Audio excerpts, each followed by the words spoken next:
काही सबस्क्रायबर मैत्रिणींचा असा प्रश्न होता की ताई प्रोफाईलचा ग्रोथ खूप हळूहळू होत आहे आणि काही मैत्रिणी अशा म्हणत होत्या की तिथेच थांबलेला आहे, अगदी चॅनल ग्रोथ होत नाही आहे, कधी मॉनिटायझेशन मिळणार.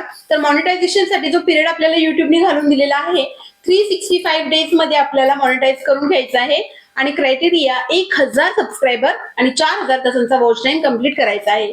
आता 4000 तास हे साधे सोपे आहेत का? तर नाही. पण आपण जर बघायला गेलो तर खूप साऱ्या लोकांनी हे केलेलं आहे, साध्य करून दाखवलेलं आहे आणि मॉनिटायझेशन घेऊनही दाखवलेलं आहे. तर मग ते करू शकतात तर आपण का नाही करू शकत? आणि आता असाच प्रश्न आहे की त्यांनी अशा कोणत्या गोष्टी केल्या ज्यामुळे त्यांना हे मॉनिटायझेशन अगदी 1 वर्षाच्या आत मिळालेलं आहे? असं कोणतं कारण आहे ज्यामुळे युट्यूब एका सर्टन पिरियड नंतर त्यांना बूस्ट देतो आणि अगदी मॉनिटायझेशनच्या दारापर्यंत म्हणजे 75% काम युट्यूब करून ठेवतो आणि अगदी 25% काम त्यांना करावं लागतं? किंवा असं म्हणा ना की एक जो पिरियड आहे तो तुम्हाला मी सांगणारच आहे पुढे व्हिडिओमध्ये की कोणत्या पिरियड नंतर युट्यूब आपल्याला बूस्ट देतं आणि कशा प्रकारे आपल्याला ग्रोथ मिळतो. तर तुम्हाला हा ग्रोथ आजपर्यंत का नाही मिळाला किंवा युट्यूबने तुम्हाला का प्रमोट केलेलं नाहीये, तुमच्या व्हिडिओजला युट्यूबने अजून का तो बूस्ट दिला नाही आहे जो इतर युट्यूब क्रिएटरला मिळत असतो? तर त्यांनी असं काय केलेलं आहे ते तुम्हाला सांगते मी, अगदी 4 ते 5 पॉइंट मध्ये सांगणार. व्हिडिओ खूप महत्वपूर्ण होणार आहे तेव्हा व्हिडिओला पूर्ण बघा. व्हिडिओ पूर्ण न बघितल्याचे काय दुष्परिणाम होतात ते तुम्हाला माहिती नसेल अजून, परंतु आपले व्हिडिओ बघून ज्या ज्या सबस्क्रायबर्सला फायदा झालेला आहे मला असं वाटतं की त्या सबस्क्रायबरने एक कमेंट करावी ह्या व्हिडिओच्या खाली जेणेकरून इतर सबस्क्रायबर्सलाही त्याची हेल्प होईल. ठीक आहे. तर नमस्कार, मी रीना. तुम्ही त्या चॅनलवर नवीन आहात आणि अजूनही चॅनलला सबस्क्राईब नाही केलेलं आहे तर पटकन सबस्क्राईब करून पुढे असलेल्या बेल आयकॉनलाही क्लिक करा. एकही सेकंद असं वेस्ट घालवायचा नाही. पटकन पहिला पॉइंट घेऊन टाकूयात आणि तो पहिला पॉइंट आहे ते म्हणजे हाय एक्सपेक्टेशन्स. जेव्हा तुम्ही नवीन असता युट्यूबवर काम करायला सुरुवात करता तुम्हाला काहीही माहिती नसतं. मलाही माहिती नव्हतं, मीही त्याला अपवाद नाही आहे. तर मलाही काहीही माहिती नव्हतं आणि याच गडबडीमध्ये आपण काय करतो तर हाय एक्सपेक्टेशन्स ठेवतो. एक दिवस झाला हे चॅनल ओपन करून तर आपल्याला वाटतं पटपट पटपट सबस्क्रायबर जमा व्हावेत. असे सबस्क्रायबर काही कामाचे नाहीत. तर सबस्क्रायबर कसा मिळावा? तुम्हाला एक सबस्क्रायबर मिळालेला आहे तर त्याची व्याख्या युट्यूबच्या नजरेतून काय आहे ते मी तुम्हाला सांगणार आहे जेणेकरून तुम्ही सब फॉर सब जे करत आहात ते किती चुकीचं आहे आणि हे का करू नये हे तुमच्या लक्षात येईल. ठीक आहे. तर आजही माझ्या भरपूर मैत्रिणींना मी सब फॉर सब करताना बघते परंतु तिथे मला काही सांगणं योग्य वाटत नाही कारण का तिथे म्हणजे एक्सप्लेन केल्याशिवाय त्यांना ती समजणारी गोष्ट नसते आणि पूर्ण एक्सप्लेन केल्याशिवाय कोणतीच गोष्ट तुम्हाला सांगत नाही हे तर तुम्हाला माहितीच आहे. तर सब फॉर सब का नाही करायचं? तर युट्यूबचा एक पॅटर्न ठरलेला आहे. युट्यूब म्हणतो तुम्ही एक व्हिडिओ बनवा, तुमचा तो व्हिडिओ ऑडियन्सच्या समोर गेल्यानंतर ऑडियन्सला त्याला बघा असं वाटलं पाहिजे. म्हणजेच काय तर तुम्ही एक थंबनेल छान बनवा. ठीक आहे. थंबनेल बघून त्याच्यावर त्याचं टायटल रीड करून लोकांनी क्लिक केलं पाहिजे. क्लिक करून आत आल्यानंतर थोडासा व्हिडिओ बघितल्यानंतर म्हणजे स्टार्टिंगचा पार्ट बघितल्यानंतर त्यांनी तुम्हाला लाईक केलं पाहिजे, त्याला आवडला पाहिजे. ठीक आहे. आणि थोडं पुढे अजून बघितल्यानंतर त्याला असं वाटलं पाहिजे की ह्या व्यक्तीकडून मला असेच व्हिडिओ बघायला आवडेल इन फ्युचर मध्येही आणि लगेच त्यांनी तुम्हाला सबस्क्राईब केलं पाहिजे. अशा प्रकारे मिळालेला एक सबस्क्रायबर तुम्हाला कितीतरी जास्त सबस्क्रायबर्स मिळवून देतो हे मी तुम्हाला या अगोदरपासून सांगत आहे. तर सबस्क्राईबची एक व्याख्या तुम्हाला सांगितलेली आहे. आजपासून जे सब फॉर सब करतात त्यांनी प्लीज तसं करू नका. आता का तर त्याचं मी तुम्हाला रिझन सांगते. ठीक आहे. आता अशा प्रकारे म्हणजे युट्यूबनी जी व्याख्या दिलेली आहे सबस्क्रायबरची कशा प्रकारे तो आपल्याला मिळावा त्या प्रकारे मिळाला तुम्हाला एक सबस्क्रायबर. ठीक आहे. असेच तुम्हाला 10 सबस्क्रायबर मिळाले. युट्यूबला काय समजतं की तुमच्या ह्या व्हिडिओतून तुम्हाला एवढे सबस्क्रायबर मिळालेले आहेत तर ते टार्गेट होतं ऑडियन्स आणि युट्यूब त्यांना तुमचे रेकमेंडेशन पाठवायला सुरुवात करतं. ज्यावेळी तुम्ही सब फॉर सब करता त्यावेळेस युट्यूबला कळतच नाही की हा सबस्क्रायबर नक्की आला कोणत्या सोर्स मधून आहे. ठीक आहे. आणि मग त्याला नोटिफिकेशन जात नाही किंवा युट्यूब त्यांना कमी रेकमेंड करतो तुमचे व्हिडिओज आणि त्यामुळे तुमच्या प्रोफाईलला ग्रोथ मिळत नाही. आणि अशाच प्रकारे जर तुम्ही भरपूर सबस्क्रायबर मिळवले तर म्हणजे तुमची प्रोफाईलचा ग्रोथ तुम्ही स्वतःच डाऊन करत आहात. हे खूप वेळा मी सांगण्याचा प्रयत्न केलेला आहे परंतु तुम्ही माझे व्हिडिओज पूर्ण पाहत नाही. अगदी मनापासून सांगण्याचा प्रयत्न करत असते सब फॉर सब करू नका कारण का त्यातून तुमचा ग्रोथ होणार नाही आहे, उलट याचे दुष्परिणाम होणार आहेत. तुमच्या प्रोफाईलला रीच कमी मिळणार आहे. ठीक आहे, तर तुम्ही मनापासून एक व्हिडिओ बनवताना खूप छान व्हिडिओ असतो तुमचा, तुम्ही तेवढे इफर्ट्सही टाकलेले असतात, पण एक डिसिजन तुमचं चुकतं. हाय एक्सपेक्टेशन्स ठेवतात की पहिल्याच दिवशी तुम्हाला 100 सबस्क्रायबर मिळाले पाहिजे, पहिल्याच दिवशी तुमचं 1000चा वॉच टाइम कम्प्लीट झाला पाहिजे. अजून एक गोष्ट सांगते मी तुम्हाला की ज्यावेळेस तुम्ही कंटिन्यू काम करताना त्यावेळेस 100 दिवस ऍटलीस्ट स्वतःला द्या. 100 दिवस 100 व्हिडिओचं चॅलेंज घ्या. काय माहिती तुम्हाला एक 30 व्हिडिओमध्ये सक्सेस मिळून जाईल. युट्यूबला कन्सिस्टन्सी फार आवडते, त्याच्यामुळे जर तुम्ही 100 व्हिडिओज बनवले तर त्याच्यानंतर युट्यूब काय करतं, जे कुणी कंटिन्यू कन्सिस्टंटली व्यवस्थित अनालाइज करून, आणि एक शब्द मी नेहमी ऍड करते, मिस्टर बीस्टनी पण त्यांच्या इंटरव्ह्यू मध्ये भरपूर वेळा सांगितलेलं आहे आणि सगळ्यांना हे माहिती असेल, काही लोकांना माहिती नसेल त्यांच्यासाठी सांगते, इम्प्रुव्हमेंट खूप गरजेचे आहे. म्हणजे तुम्ही जर म्हणाल की आम्ही 100 व्हिडिओ बनवून ठेवलेले आहेत, कधी आम्ही मामाच्या लग्नाला गेलेलो, कधी काकाच्या लग्नाला गेलेलो, कधी काय कोणाचं बारसं, आणि तसे जर व्हिडिओ तुम्ही मर्ज करून ठेवलेले आहेत एका फोल्डरमध्ये आणि नंतर एडिटिंगला वेळ नाही म्हणून आम्ही 10 दिवसांनी टाकू, दिवाळी झाली आता, एका महिन्यानंतर जर तुम्ही दिवाळीचे व्हिडिओ पोस्ट करत आहात, केलेले आहेत आपल्या सबस्क्रायबरने असे व्हिडिओज, तर हे सगळं बघून म्हटलं तुम्हाला सांगावं की टायमिंगला महत्व द्या रे. आणि दुसरी गोष्ट की एक व्हिडिओ तुम्ही आज बनवला ना तर त्याला अनालाइज करा. युट्यूब वायटी स्टुडिओ आपल्याला का दिलेला आहे, प्रत्येक गोष्ट अनालाइज करायला शिका. ठीक आहे, बघायचं की सीटीआर कमी आला आहे, थंबनेल मध्ये काय मिस्टेक केलेली आहे, मी अशा प्रकारे थंबनेल बनवलं तर काय सीटीआर येईल, चला आपण थंबनेल बदलून बघूयात किती अजून सीटीआर वाढेल. असं कधी तुम्ही करता का, तर हे करायला सुरुवात करा. डे बाय डे इम्प्रुव्हमेंट दिसू द्यात. फक्त 100 व्हिडिओवर मनापासून काम करा, इम्प्रुव्हमेंट दाखवा प्रत्येक व्हिडिओत, आणि 101 व्हिडिओ तुमचा तो व्हायरल कॅटेगरीतला असणार आहे. डेफिनेटली तुम्ही हे लिहून घ्या. तर असे जे काम करतात ना त्यांनाच युट्यूब बूस्ट देतो. आपल्यालाही त्या कॅटेगरीमध्ये जर बसायचं आहे तर आपल्यालाही अशाच प्रकारे काम करायचं आहे. या प्रोसेसमध्ये तुम्हाला कुठेही कधीही काहीही हेल्प लागली तरी मी तुम्हाला अवेलेबल आहे, तुम्ही मला विचारू शकता. स्वतःलाही वेळ द्या थोडा, आणि आपल्या प्रोफाईललाही ग्रो होण्यासाठी वेळ द्या. लगेच कोणत्याही गोष्टीच्या मागे धावू नका. आता तुम्हाला माहिती आहे का, तुमचे जरी 0 सबस्क्रायबर असतील ना तरी तुमचा एक व्हिडिओ आहे ना तो खूप लोकांपर्यंत जात असतो आणि तुम्हाला व्ह्यूज खूप येत असतात. तुम्ही एक्सपेरिमेंट करून बघा ना, तुमच्याकडे 0 सबस्क्रायबर आहे तरी तुमच्या एका व्हिडिओला 1000 व्ह्यूज कसं शक्य आहे. तर हो, सबस्क्राईब न करताही खूप लोक तुम्हाला बघतात आणि अशाच लोकांकडून तुम्हाला जास्त वॉच टाइमही मिळतो. तर एक चॅलेंज घ्या ना, तुमचे सबस्क्रायबर पूर्ण होण्या अगोदर तुमचा वॉच टाइम कम्प्लीट होईल, आणि वॉच टाइमच माइलस्टोन असतं. लक्षात ठेवा, तुमच्या एका व्हिडिओतून तुम्हाला 1000 सबस्क्रायबर अगदी लगेच मिळून जातील. ठीक आहे, एक जर व्हिडिओ तुमचा व्हायरल केला तर सबस्क्रायबर प्रचंड मिळतात, परंतु वॉच टाइम कम्प्लीट करणं हा खूप मोठा टास्क आहे. त्याच्यामुळे स्लो जा आणि प्रोसेस थ्रू जा, तर यश नक्कीच मिळणार आहे. आता दुसऱ्या टॉपिककडे वळूयात. तर याच्यामध्येच नाव आलं टॉपिक. तर टॉपिक सिलेक्शन हा एक खूप महत्वाचा भाग आहे आणि खूप लोक इथे चुकतात. कोणत्या निशवर काम करायचं, तर खूप लोकांना इथे निश सिलेक्शन म्हणजे काय हेही माहिती नसतं. आपण ज्या कॅटेगरीमध्ये काम करणार आहोत त्या कॅटेगरीमध्ये राहूनच आपला एक ब्रँड तयार करायचा आहे, तर त्याच कॅटेगरीतले व्हिडिओज आपल्याला टाकायला हवे आहेत. ठीक आहे, अशा कॅटेगरीमध्ये तुम्हाला क्राऊड थोडा कमी मिळेल. सुरुवातीला तुम्हाला मिळवण्यासाठी खूप मेहनत घ्यावी लागेल, पण जेव्हा तुमचा तो क्राऊड एक हळूहळू बनत जाईल ना तेव्हा तुमचा ब्रँड तयार होणार आहे.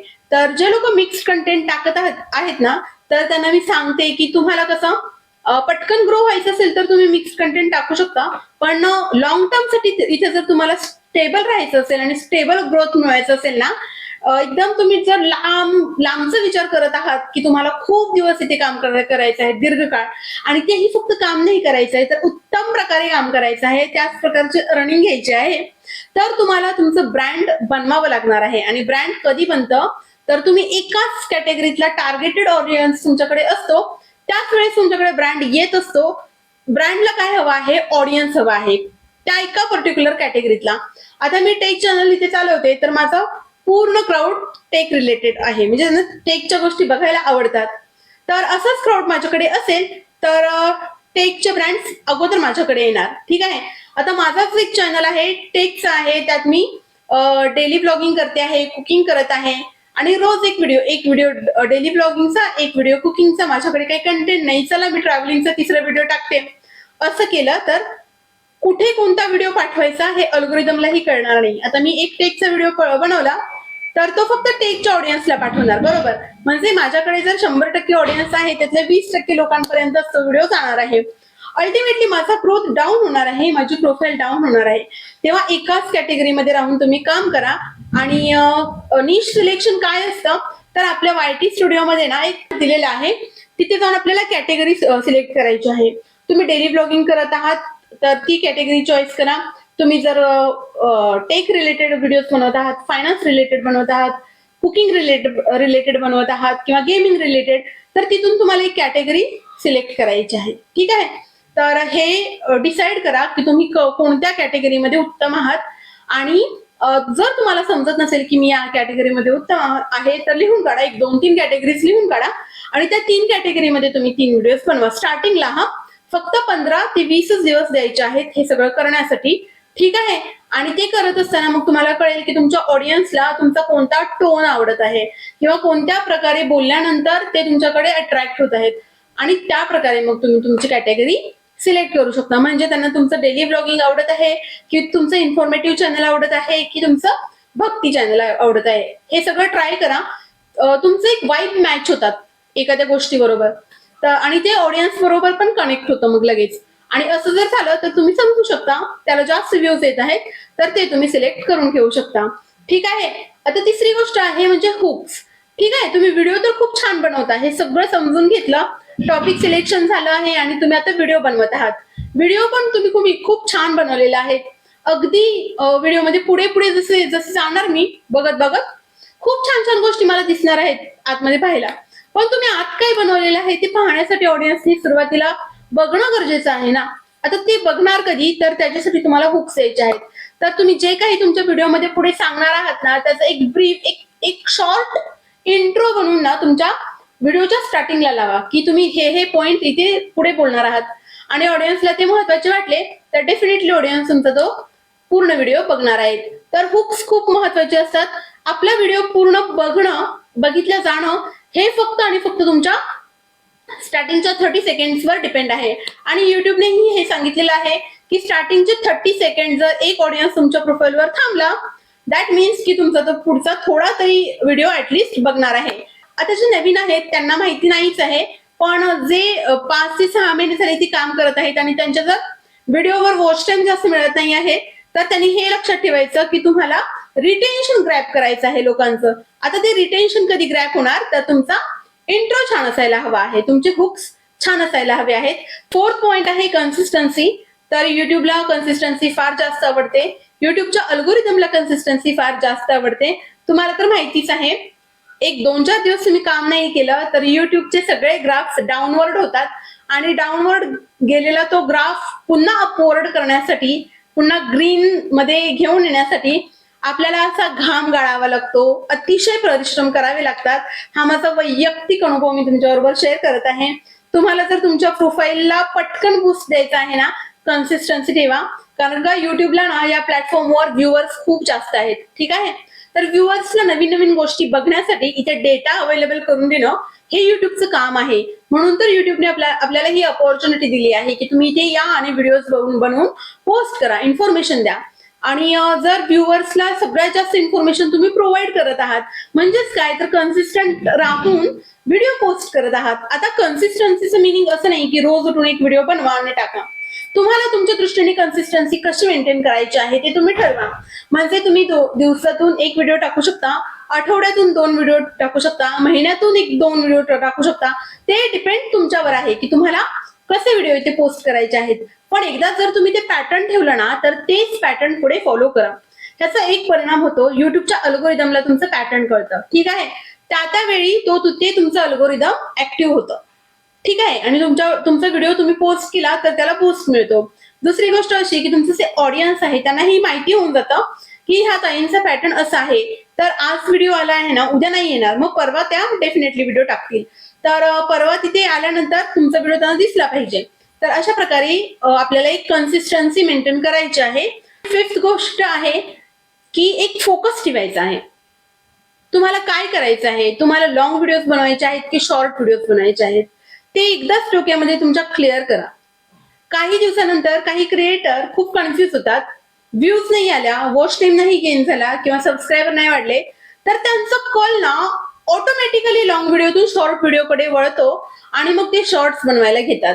आता शॉर्ट्सवर थोड्या वेळासाठी त्यांना खूप जास्त व्ह्यूज मिळतात, कारण का शॉर्ट हा फीड मधून जाणार आहे. जरा विचार करा, प्रत्येक गोष्ट आपापल्या ठिकाणी महत्वाची असते. 1 सेकंद लागत नाही असं स्क्रोल करण्यासाठी, तर तुम्हाला भरपूर व्ह्यूज मिळून जाणार ना. लॉंग व्हिडिओ मध्ये पूर्ण व्हिडिओ बघून तुम्हाला लाईक करणारे लोक जर तुम्हाला मिळत असतील, तर थोडस पेशन्स ठेवावं लागणार आहे त्या ठिकाणी. आणि लॉंग मधून प्लीज आपल्या शॉर्ट मधून लॉंग वर क्राऊड घेऊन येऊ नका. मॉनिटायझेशन लांब राहता मॉनिटायझेशन पासून, त्याचं हे सगळ्यात प्रामुख्याने महत्वाचं कारण आहे. प्लीज जे लोक लॉंग व्हिडिओ बनवत आहेत ना, तर त्यांनी शॉर्ट व्हिडिओज बनवू नका. तुम्ही माझ्या प्रोफाईलमध्ये जा, जे काही 2-4 व्हिडिओ दिसत होते तेही मी डिलीट केलेले आहेत. त्याचं महत्वाचं कारण आता मी तुम्हाला सांगत आहे की मी असं का केलं. टायटल अपडेटचा जो व्हिडिओ आलेला आहे, त्याच्या अगोदरचा जो व्हिडिओ आहे, तो व्हिडिओ अचानक माझा बूस्ट पकडला त्याने आणि 12.5चा CTR आणि एका रात्रीतच 450 व्ह्यूज मिळाले त्या व्हिडिओला. आणि मी 10-10:15 एक शॉर्ट बनवून टाकला, का तर अजून जास्त लोकांपर्यंत हा व्हिडिओ पोहोचावा, महत्वपूर्ण होता म्हणून मी शॉर्ट बनवून टाकला. आणि जसा मी शॉर्ट टाकला तसं ते क्राऊड जसं यायला सुरुवात झाला, तसा CTR माझा असा पट पट पट पट खाली आला. कारण काय, तर शॉर्ट मधून शॉर्ट फीड मधून जे व्ह्यूज आले मला, त्या व्ह्यूज पूर्ण व्हिडिओ बघितला नाही त्या लोकांनी. आणि पूर्ण व्हिडिओ न बघितल्यामुळे माझं रिटेन्शन डाऊन झालं आणि माझा व्हायरल ट्रेंडला जाणारा तो व्हिडिओ तिथे स्टॉप झाला. तर अशा प्रकारे खूप मॅटर करतात ह्या गोष्टी. प्रॅक्टिकल ज्यावेळेस मला एक्सपिरियन्स येतो त्यावेळेस तुमच्याबरोबर शेअर करणं महत्वाचं वाटतं मला. ह्या चुका तुम्ही करू नका, नाहीतर एकाच व्हिडिओ मधून मॉनिटायझेशन मिळून गेलं असतं मला त्या. तर ठीक आहे, म्हणजे जवळजवळ 6 तासात मला 35 तासांचा वॉच टाइम तिथे मिळून गेला होता. म्हणजे तुम्ही इमॅजिन करा की कोणत्या प्रकारे तो व्हिडिओ पुढे चाललेला. तर ठीक आहे, ह्या गोष्टी झाल्या. आता सांगायच्या कितपत घ्यायचं ते तुमच्यावर आहे. तर हे 5 पॉइंट मी जे तुम्हाला सांगितले ते कुठेतरी नोट डाऊन करून घ्या आणि त्याप्रमाणे व्हिडिओ बनवत असताना समोरच ठेवायच्या गोष्टी नेहमी. मी पण लिहून ठेवत असे समोर, म्हणजे डायरेक्शन चुकत नाही आपलं, आपण इकडे तिकडे भरकटत नाही. तर ह्या गोष्टी फॉलो करा. त्याचे रिझल्ट आले तर माझ्या बरोबर देखील शेअर करा. आणि जे कोणी मॉनिटायझेशन पासून अजून लांब आहे, तर त्यांनी एक गोष्ट विसरायची की हे खूप डिफिकल्ट आहे. तर 365 डेज म्हणजेच एका वर्षामध्ये आरामात आपली प्रोफाईल आपण मॉनिटाईज करून घेऊ शकतो. तर व्हिडिओ कसा वाटला? व्हिडिओ आवडला असेल तर व्हिडिओला लाईक करा, कमेंट करा, इतर मैत्रिणींबरोबर शेअर देखील करा. आणि तुम्ही जर चॅनलवर नवीन असाल तर आपल्या चॅनलला सबस्क्राईब करून पुढे असलेल्या बेल आयकॉनलाही क्लिक करा. चला, उद्या पुन्हा एकदा भेटूयात अशाच एका छानशा व्हिडिओमध्ये. तोपर्यंत सर्वांना श्री स्वामी समर्थ.